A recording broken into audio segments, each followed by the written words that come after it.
Good afternoon, LinkedIn and YouTube community. Welcome back to Busy Talks. Guys, if you notice that we are covering the important and essential skills for leaders and what way to communicate than this before, right? So, guys, today we are going to talk about a skill which is very, very important, yet we are still using the skill in our daily lives, but we are not using it effectively, and I'm talking about communication. Okay, so for this, let me bring to you a profound and well known communication consultant, Miss Dolon Gupta. Hi, Miss Gupta. Hello, Rakesh. Welcome to Busy Talks. How you been? I'm fine. Thanks. How are you doing? Okay, ma'am, we have already spoken a few words about you, but it would be great if you can talk about yourself in your own words and let us know. All right, just to briefly and quickly introduce myself.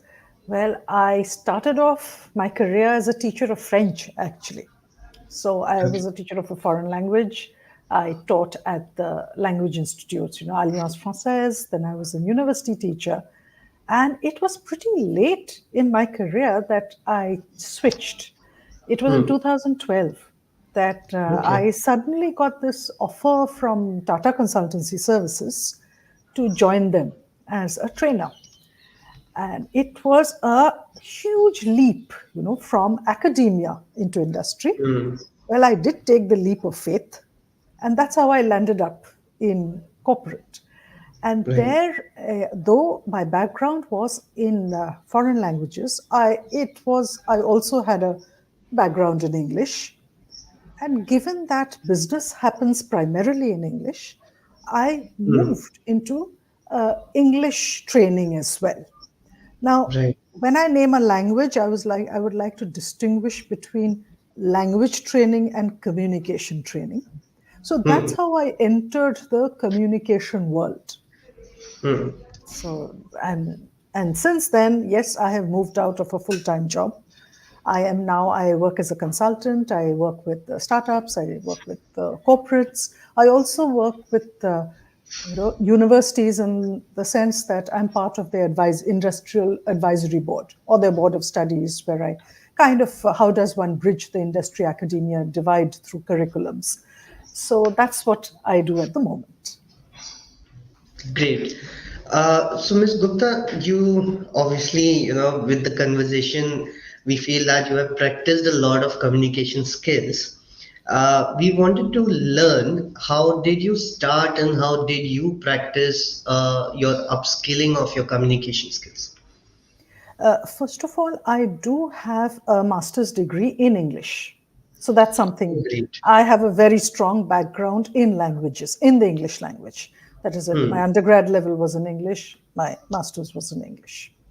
And Hmm. though then I did a master's in French and moved away, but I came back to English. And Hmm. I actually did not use my English till I joined corporate.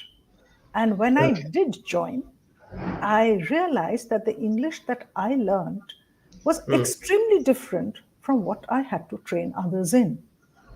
Hmm. So I had to upskill myself, definitely. It was not exactly my MA in English that was helping me, Hmm. but rather, well, knowledge of the language always helps, but still, I went through this certification called BEC, Business English Cambridge.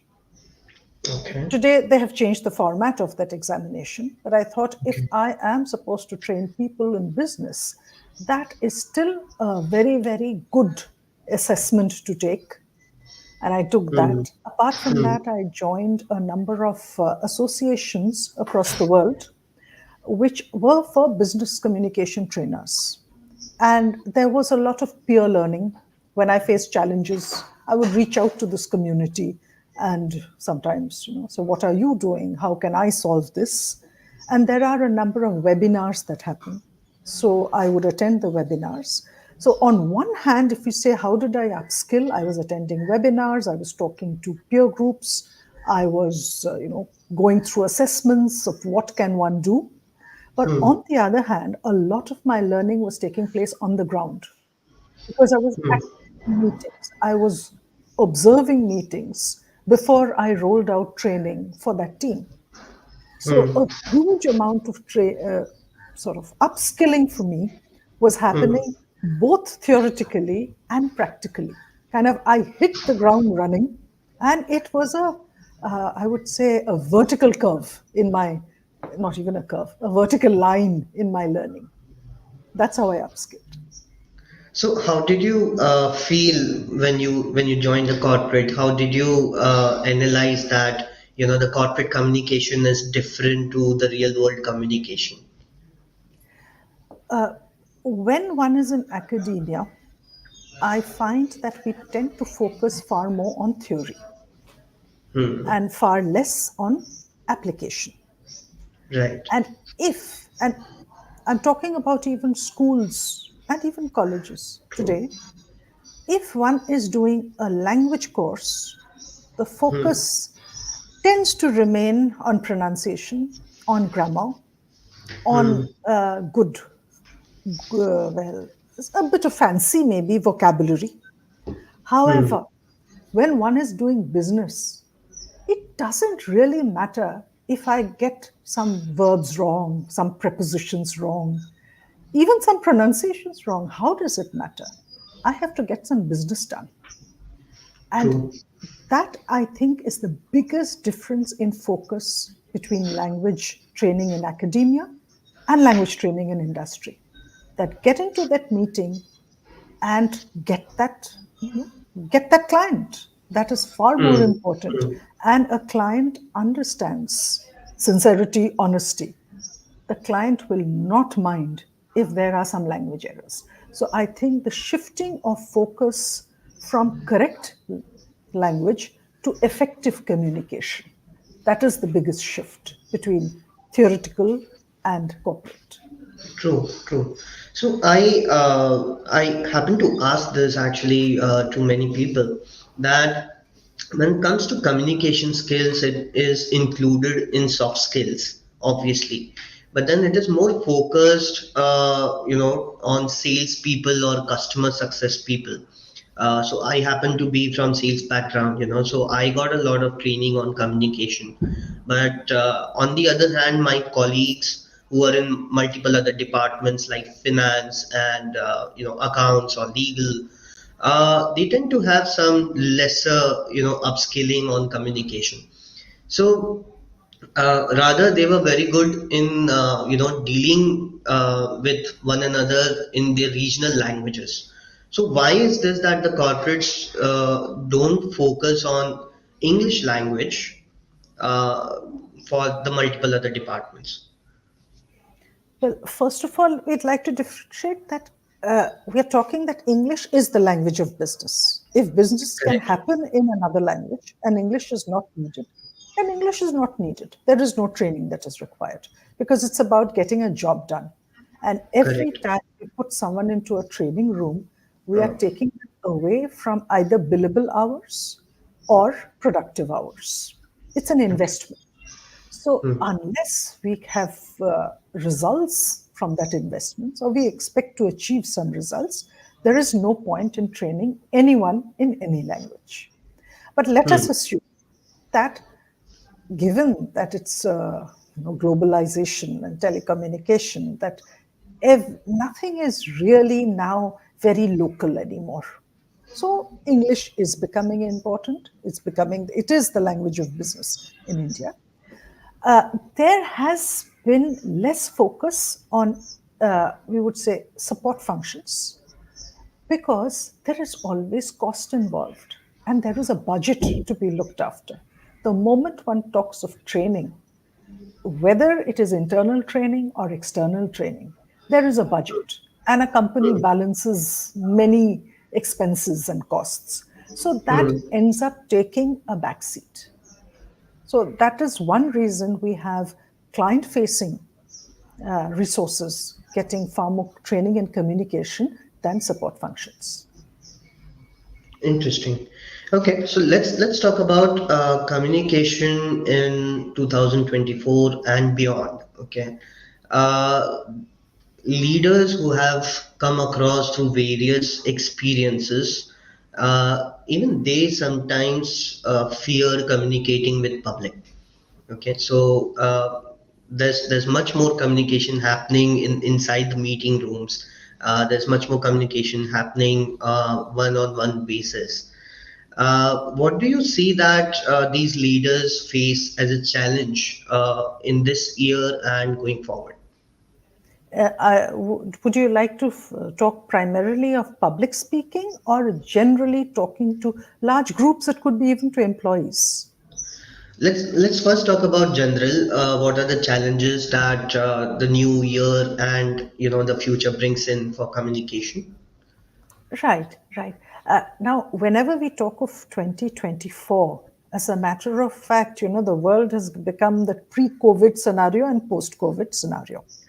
Right. And 2024 is a very interesting year because once COVID hit, everyone went virtual. So Hmm. communication happened over Zoom and phone and video, etc., or written Right. messaging. Right. And now that COVID seems to be behind us, we are coming back into that face to face mode. And we are presently in a, I would say, in a very confused state. Hmm. Which one do we go for? Hmm. We actually did not get enough time to perfect virtual communication. And in a sense, we have probably lost a bit of touch with face to face communication. And right now, one big challenge we face is which one do I choose? Do I True. go in for a phone call or do I go in for a face to face? So the first challenge is in 2024, given the context, is choice, choosing the right mode of communication. If we are next door to each other in the same premises, it's far better to meet face to face rather than a phone call or an email to someone who sits in the next room. However, if you are in a different premise, choose a different mode of communication. That too, should it be instant messaging? Should it be email? Should it be maybe a quick video call? So, choosing the right medium, I would say, is the biggest challenge. Hmm. Choosing the right medium. And because, so I would say, first, I would say, is there is a bit of confusion going on of which one do I go for, which type of communication. Next is choosing the right kind. And third, I would say, is given this hybrid world today, there are teams which are getting increasingly multicultural and Hmm. multilinguistic. There are people from different nationalities. So how do we communicate with them? We are not on site, watching body language, watching many other factors. We are far Hmm. away, never met them. We're supposed to communicate. Do we understand each other? So that Hmm. multicultural factor is taking a big toll, I think, on Hmm. communication. And for the future, I think that will be one of the biggest challenges to solve. Hmm. Interesting. So in that case, what do you suggest? How should a company or a corporate should go about in creating an environment where the communication is smooth? Let's take an example of a corporate who has multiple international offices. Okay, so one may be in Africa, one may be in China, one may be in Japan or some other country. How do we ensure that the communication is effective and it is flowing smoothly across all the other departments? I would say both, and many multinationals are doing it, even small companies do it. Sure. That is, provide communication training. And when it's large, having learning today. So one cuts cost because you can't roll out training for 200,000 employees. And that's Hmm. very stressful on the budget. So Hmm. one type is training, but only training never helps because these people are on jobs. Hmm. So a mix, blended learning kind of, where one learns something in small modules, goes back, practices it, actually uses it, Yeah. comes back, learns a little more, and have modular formats of learning. So if I have to go into a situation, I don't have to go through a 20-hour course. I look at something maybe for 15 minutes, a 15-minute learning module, and I go into my meeting. Or maybe I come out of the meeting and say, what happened over there? Let me look up this little course, maybe a 10-minute course. So a mix between actual practice and training. That would definitely be one way to roll out large scale training across countries and uniform. It would be standard, it would be uniform. Everyone gets the same message. It's not a local trainer who teaches something in Latin America and a different local trainer, training in Japan. It is a standard uniform message that the company can uh, roll out. And we have digital learning today to do that. Okay. So again, stressing a bit more on hybrid work environment, I understand that, giving communication training is essential and it would benefit. But let's talk about leaders now because they would have to engage their audience in much more, superior manner. And leaders would want to communicate in a manner that people follow them. So Yes. how do leaders make their audience sitting out of multiple regions engage with the leader much more often? Yes, I think this is very important to bring the focus back on the leaders. Yes, Yes. for clear and impactful message, I would say first the leader must know very clearly what is the message that I wish to convey. Be it the CEO of a company, be it the leader of a team, a team leader. That what is that message, and then how do I convey that message and not to get distracted by other things. For example, if the message from the CEO of the company is this time no one will get a bonus because the company has faced bad times. This is a difficult message to give. But if the leader knows very clearly that I have my reasons for doing this and conveys this message very clearly, factually, placing the concerns of the company and involving inclusion. Inclusion is not just about gender, but inclusion is including the employees. The employees feels I'm part of the journey of this company. And if I contribute to the company in a certain way in this quarter, my bonus will be higher in the next quarter. So this quarter, I can give up my bonus. So when the leader is extremely clear in his or her vision and conveys it as such using the right content, structuring it the right way, using the right facts. Now, that is where content is concerned. And if it is spoken using the right tone, using the right voice modulation, the right pace, the right pitch. One always says the leader's voice, if the voice is too shrill, it's not accepted as a leader. Too low, you're better off as a singer, but maybe not as a leader. So, maintaining that right pitch, the right volume, all these factors come into play in getting a message across and making it effective. Okay, so I'm taking a hypothetical scenario here. Let's say a leader comes to you for training, and since you're a communication consultant, what would be your advice to that leader, and how would you analyze that? What all skill gaps are there in case of communication, and or rather, how can he or she upskill their communication? I would say the first thing is behavioral. We always talk of behavioral, and leadership training has always been far more behavioral training than communication training. So we cannot forget what are the key qualities that we Hmm. want Hmm. from leader. Hmm. In my opinion, there are four key qualities, the four C's on which communication rests. When a leader communicates, they must communicate confidence, Okay. clarity, Okay. calm, that is collected, not getting rattled and panicked, Hmm. and calm, confidence. Wait, what was the fourth one? I'll come back. It'll come back to me.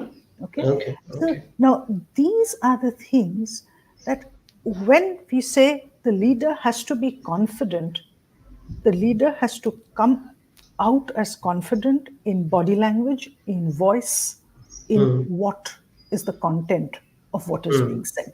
hmm, And when we talk about calm, the leader has to cannot have panic attacks, neither in public hmm, nor in front of employees. Yes, a hmm, leader might be worried. It is extremely human to be disturbed by news and worried by news, but not to lose, yes, the fourth C, control, not to lose control. control of the situation. And when I say control, I am not talking of controlling leaders who wield the whip and Hmm, people are scared. That's the old style of leadership, not the new style of leadership. Being in complete control of the situation. Yes, we're facing a crisis. It is a challenge for the company, for a single project. But what is the solution? What is the way out? The leader cannot afford to lose control. Again, communication means body language, tone, everything comes in. And clarity hmm, always, thinking clearly, thinking on your feet. And that's where clarity will come out most in the content. What the leader picks, what is, if it's a public speaking event, which is that anecdote, absolutely appropriate anecdote that the leader has chosen? Or even hmm, if it is a difficult moment, what is that hmm. little story from the past which will motivate the employees and engage? So that's where clarity would come in. So I would say the Right. four C's: control, clarity, calm, Hmm. and confidence. These are the four Confidence. things Okay. that I would focus on for any leader. And of course, there is the needs gathering. You watch the leader style, you talk to the leader, you identify the gaps. There is no one size fits all. Some leaders have strength in some scope of opportunity to improve in others. But it is always customized and personalized for the leader. Okay. Okay. So, Ms. Gupta, we all idolize a personality, right? So, I take this opportunity to ask you if you can give an example of a leader whose communication really resonates with you deeply. I mean, I always say Ratan Tata Huh. because if one watches his interviews, once I was watching one of his interviews and Hmm. the tone of his, the volume, the calm voice in which he speaks, he is never rattled. It is said, in communication training, we say every human, we speak between 125 to 150 words in a minute. And the closer you keep to 125 minutes, the slower. That's the right place. Go slower than that, people are going to get bored. Go faster, you're going to show panic and anxiety. Okay.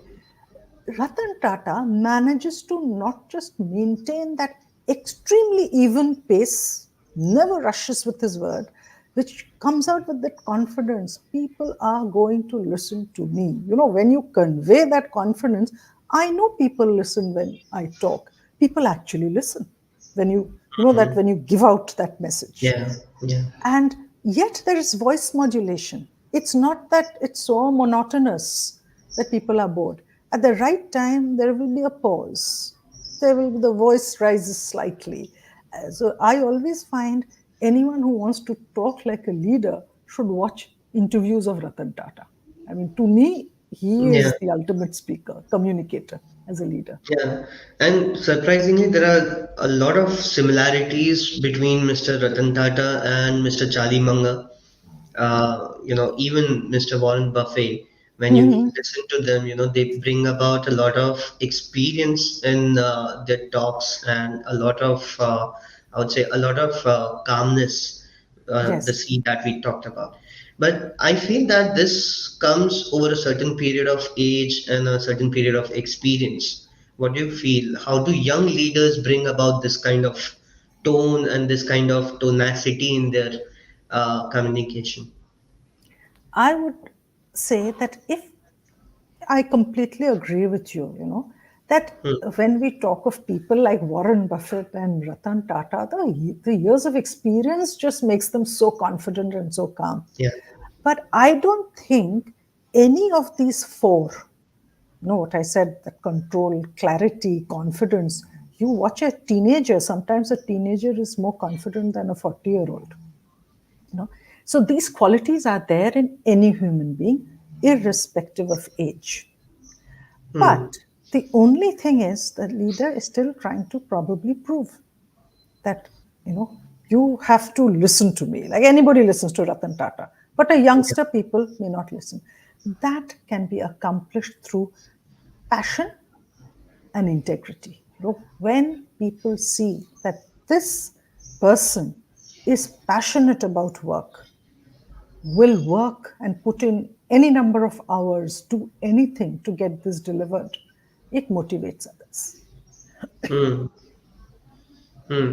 True. So that passion Okay. comes through. Okay. Okay. We just now spoke about motivation. Okay, so that's my next question. How can leader ensure that he or she motivates? First, by example. You know, Okay. yes, one Okay. one has to walk the talk.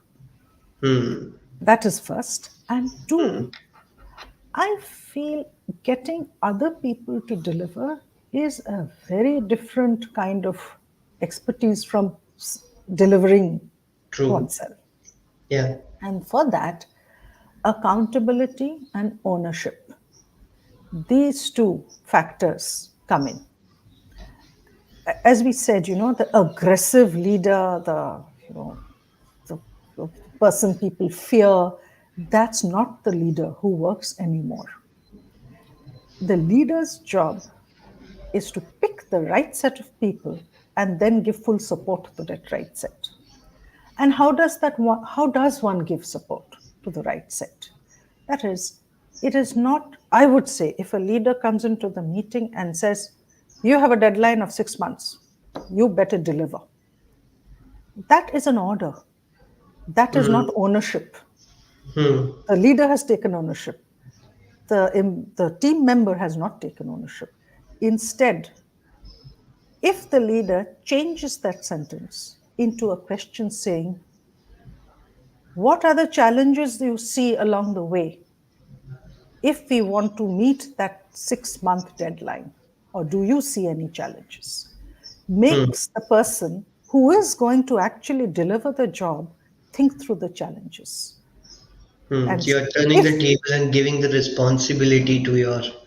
coordinator and And if interesting. that person does come up with challenges, how do you think you could solve it? And now, in case that person gets stuck, I'm sure the leader has not thought of a 6 month deadline without anticipating challenges and solutions. Now, if the team leader is the team member is stuck, the leader can also immediately say, "Why don't you look at it like this? Make it a suggestion. Do you think this Then the could work?" leader can give a direction. Then gives the direction and needs to give Hmm. direction, gives Hmm. the direction. And if a team member is in trouble, if there Hmm. is carelessness, that's a different story. I'm saying there's hard work and somehow the team member is in trouble.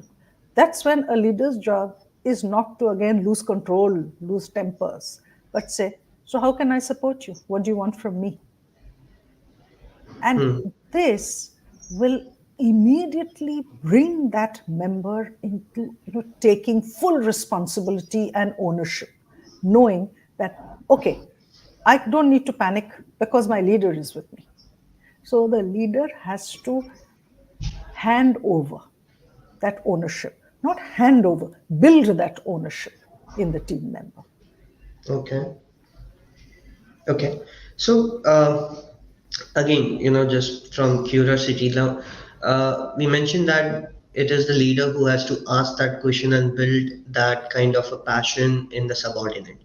But in that case, wouldn't it be pursued that, the subordinate might feel that the leader is asking me everything and probably he is not suitable to be in that position and I should be in that position, you know, sometimes. Yes, that's a very interesting way of putting it. Yes, sometimes it is. I mean, if it is an immature subordinate, they may feel that way.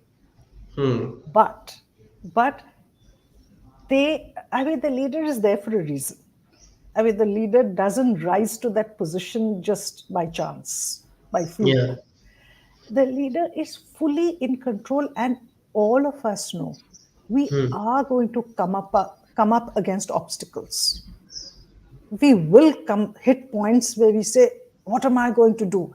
Because a good leader will also challenge the subordinate, not Right. just give easy tasks, give challenging Right. tasks. Right. And True. that, to meet that challenge, there will be difficult times. There is no project, if a project is going smoothly without trouble, there's something wrong with that project. It never happens that way. And that is when the subordinate will come to the leader, the team member will come to the leader, and that is the point when a true leader will prove their mettle. That giving direction, giving support, and putting that person back on track. I mean, Okay. and it's usually the bright ones who can challenge the leader. But when the bright ones see that my leader actually knows that when I get stuck, then that's the person who knows how to put things back on track, the respect comes. It's actually interesting how we are, discussing the other aspects of leadership as well, including communication. So I'm really enjoying this conversation with you. Okay, so my next question would be, Ms. Gupta, that there are two forms of communication in general. One is a one-to-one communication, and the other is the public speaking or one-to-many communication when you're addressing, uh, you know, probably all your employees or maybe a larger audience or your stakeholders.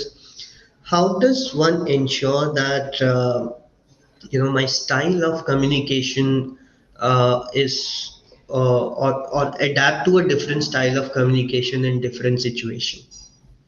Right.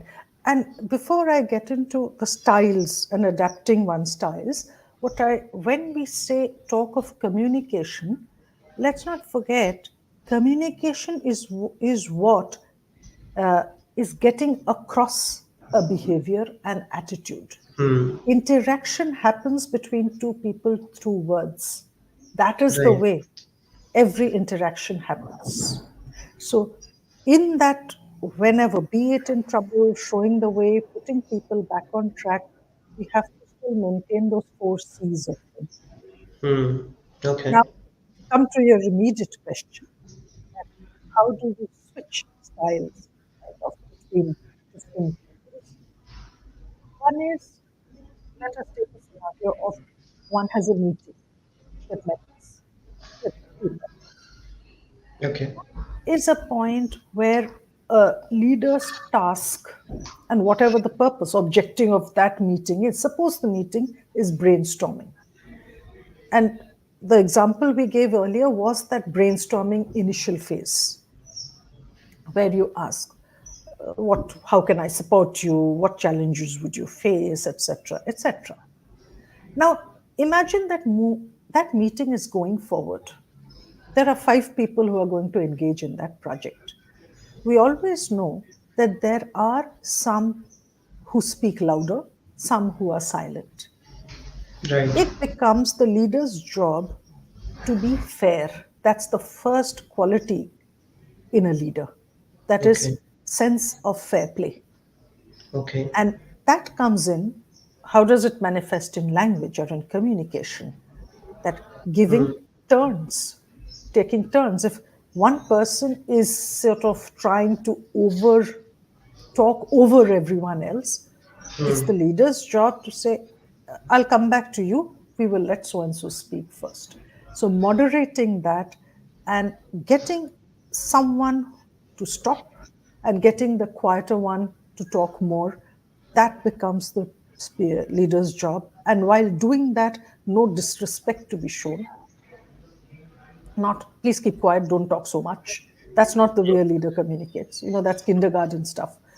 A leader will say, let us give this person a chance. I think this person has a very important point there. Why don't you listen? So it's the way you put it. You know. but ensuring that everybody has got a chance to speak. And that would be a small gathering. And then there is internal communication, there is external communication. By internal, we say one to many.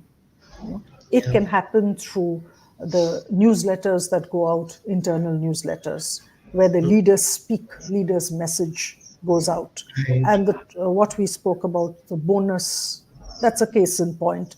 If it's some bad news, what is the tone of that message that goes out? What is the language that gets used?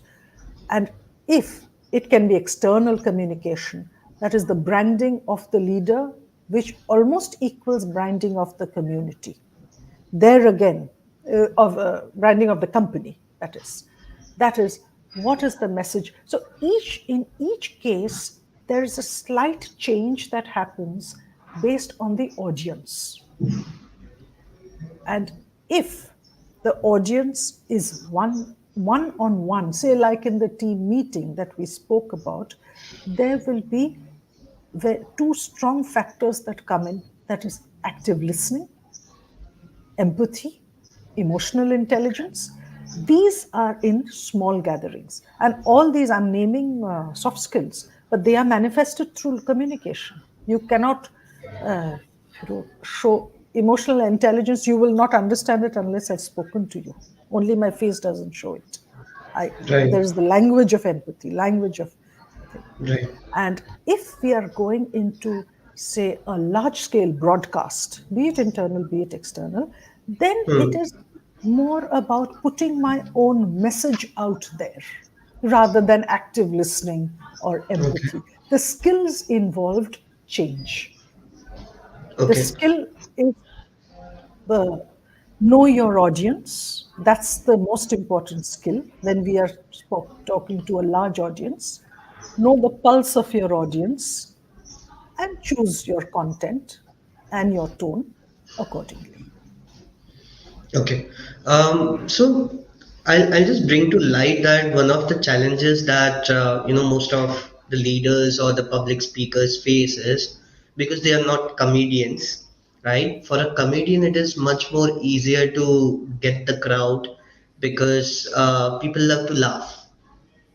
But when you're talking about huge chunk of data and you're presenting your presentation in front of a large audience, it sometimes becomes boring. Uh, in that scenario, how can one ensure that the message is also delivered, but the crowd is also getting engaged? There, you spoke of a scenario of presentations. So we are Yeah. talking of, say, a room, conference room, where there may be even 15, 20 people.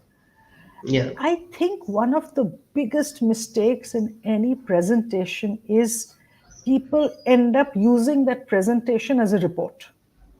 That presentation is full of material, so someone can, could have read that up. If you, that's where choosing your medium, maybe some prior material could be circulated, or material can be kept on the desk, conference desk, so people can refer to that. And when the presentation is happening, one has to really respect the medium. Use it for what is it. You have people in front of you, and that's very valuable, we know today. We could, people do things in, you know, say remote, in a remote way. But people are giving you time. They are there. Make it interactive in the sense, pick out the key points, how to prepare your PPT, that is. And today it's going PPT less is the Yeah. mode of presentations. So a Yeah. PPT can be kept, people will flip through it, but when the leader starts speaking, does not use the PPT at all. Because presentations are so boring, and here comes the bullet point, and next you're reading and the person is reading out. So engaging an audience means, of course, those still stand: body language, tone, modulation, pitch, etc., etc., all that jazz. Choosing your content, choosing absolutely the right stories to tell. One impactful story is worth all the figures that you have in that PPT. Hmm. Right. So storytelling is another skill that the leaders must have for an Business effective storytelling. communication. Yeah. Yes, yes. Okay.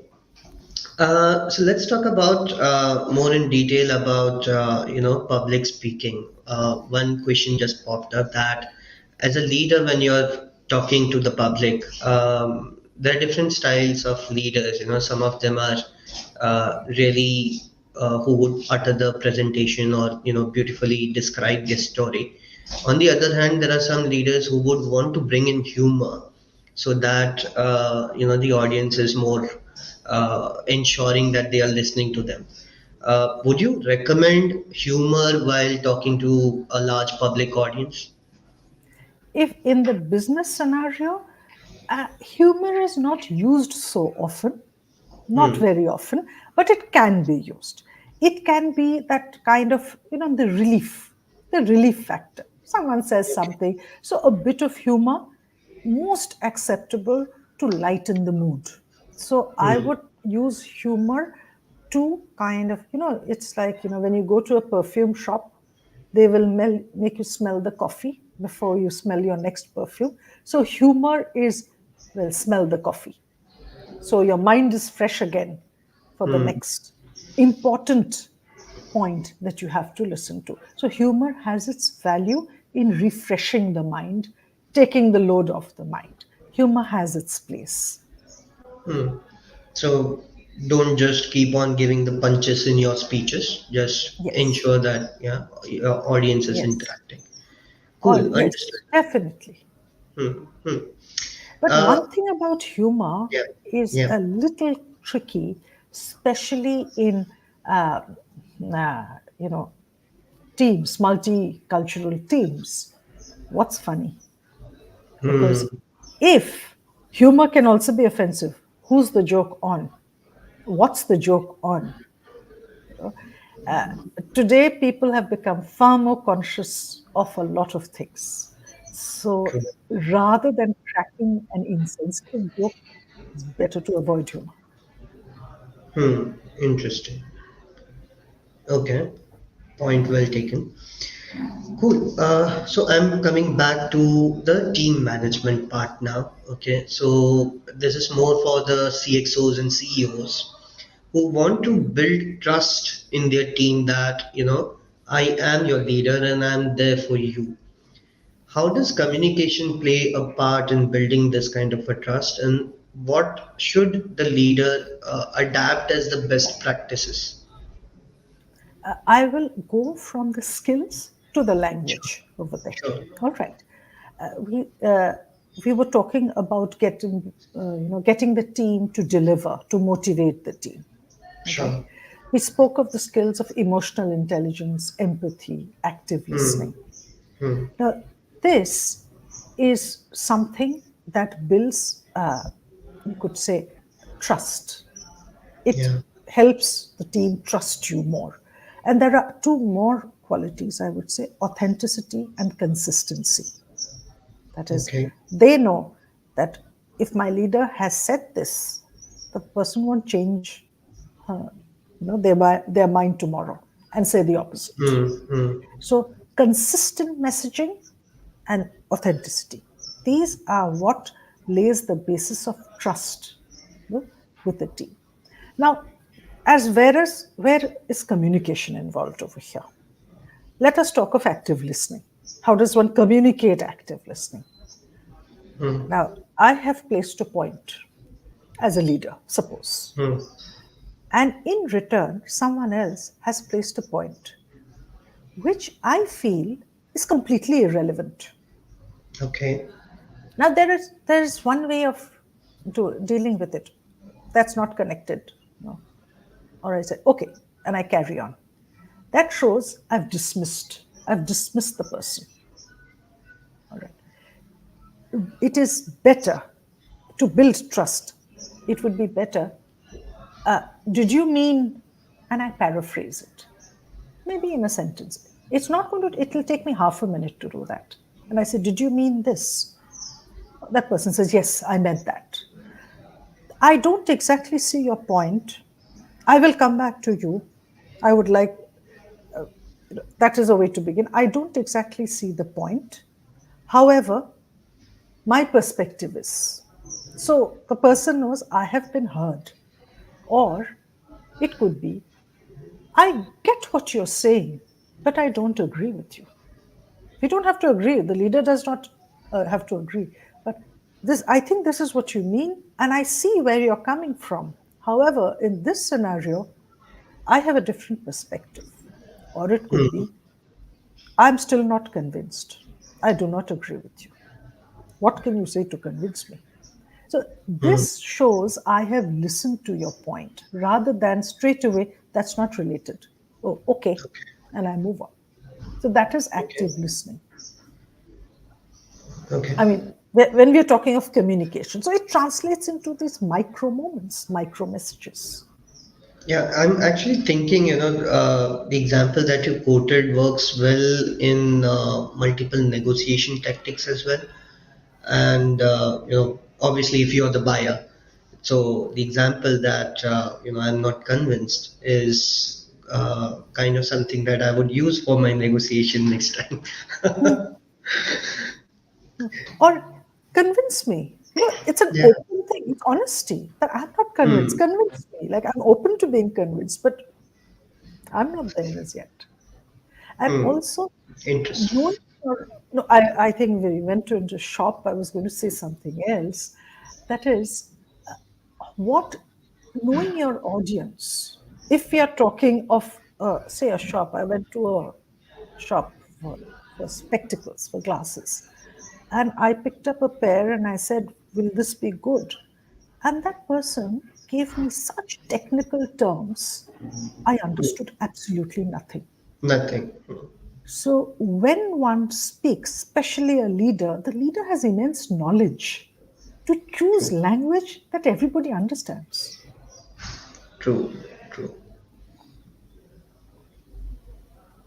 True. Okay.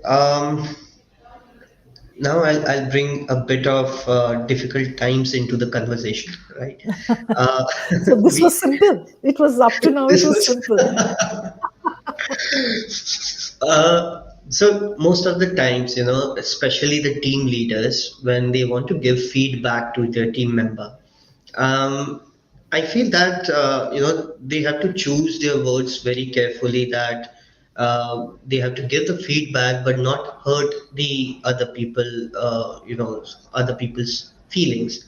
But then, how is that possible? Because sometimes I also feel that I have to be upfront and say that the task is not well done, or you could have put in more efforts. But then you tend to hurt the feelings, right? You tend to at least strike a fire inside them. How do we ensure that the message is clear, but in a positive manner, and that the person who is listening to your feedback doesn't feel a back or is not against you? I get it. You know, when you're giving good news, it's so easy. It's so easy, yeah. It's the bad news that gets difficult. I'm sure everyone hears of sandwich feedback. That is, say something good, then something negative, not so good, then something good. So, sandwiching the feedback always helps. Yeah. But everybody's heard that. Now, couple of things. You know, research says, there's a lot of work going on in neurolinguistics that the moment somebody tells us, I'll give you some feedback, there is something that gets triggered in our brain which sees it as threat.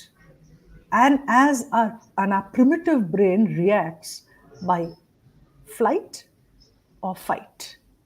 They will either fight back or they will just shut down that system. So it is very important to not first of all use I will give you feedback, I will now evaluate. This is perceived as threat by the brain. Now, Okay. two, when we are giving feedback, it is important to put that in context.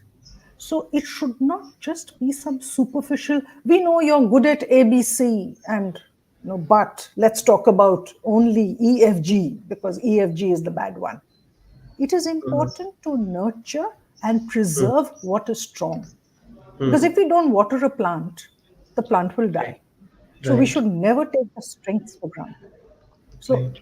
during an evaluation process of anything, be it the appraisal process, be it a certain report that has been, or some work that is being done for the project, it Hmm. is important to acknowledge the good and honestly, genuinely, not just because I need to say something nice before I say something bad.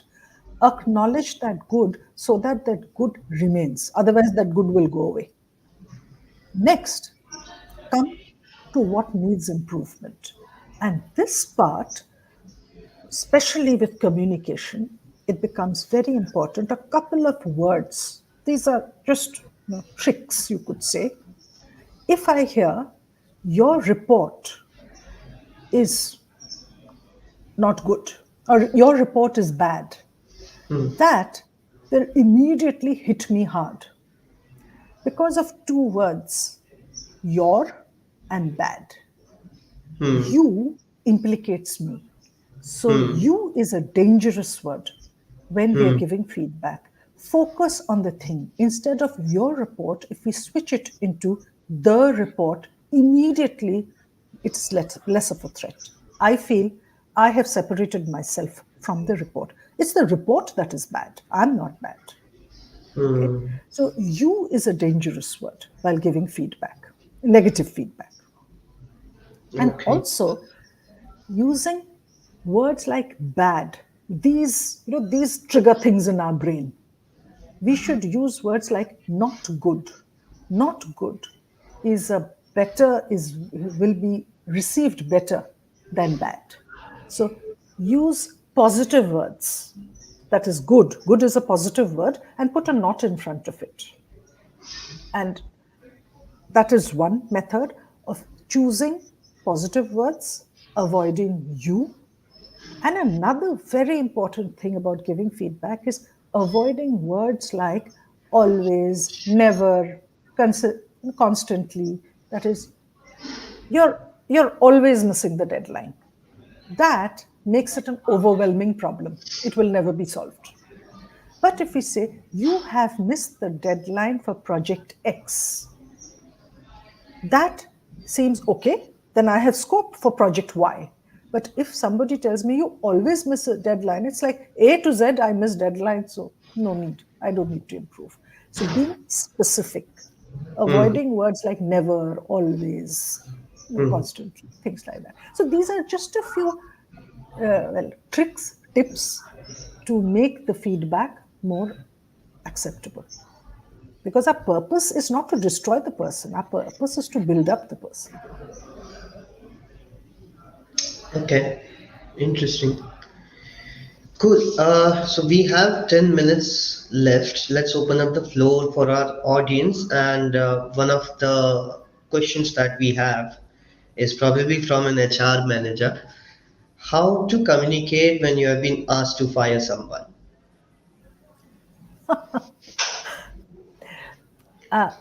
Now, This is one step beyond the feedback. yes, yes, there is one thing everyone needs and deserves, and that is respect. True. When people are fired, it is not necessarily for poor performance. It could be a management decision, it could be Yeah. cost cutting.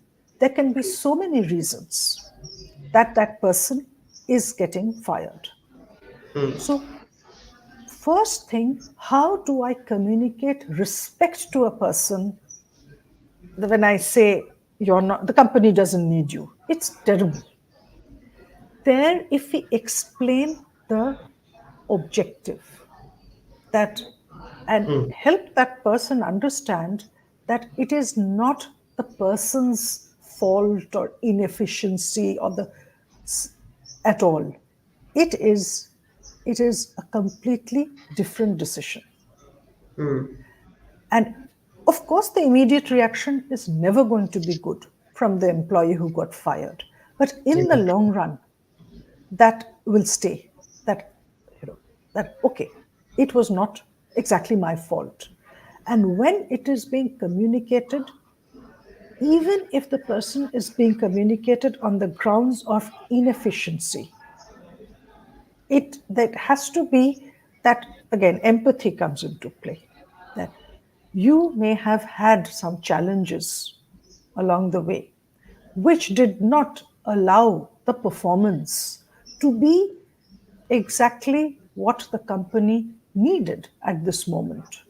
But we do hope that you overcome there must have been some reason. Showing a kind of you know, understanding for the person. Well, you're firing, so you're getting your job done. Then, if you can show all the sympathy, empathy, and give everything, but keeping it as true as possible that yes, the performance was not what the company expected. Again, I'm not using negative words. I'm not saying the performance was below par. The performance was bad. So, being that, keeping that in mind, conveying respect is the key feature in when you're firing somebody. And well, behave well.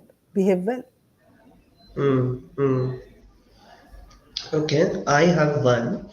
Let's imagine there is a scenario where a leader is challenged by the media, okay, in public or through employees that okay, whatever you're saying doesn't make sense to us. So how would you act or communicate if you were in his or her place?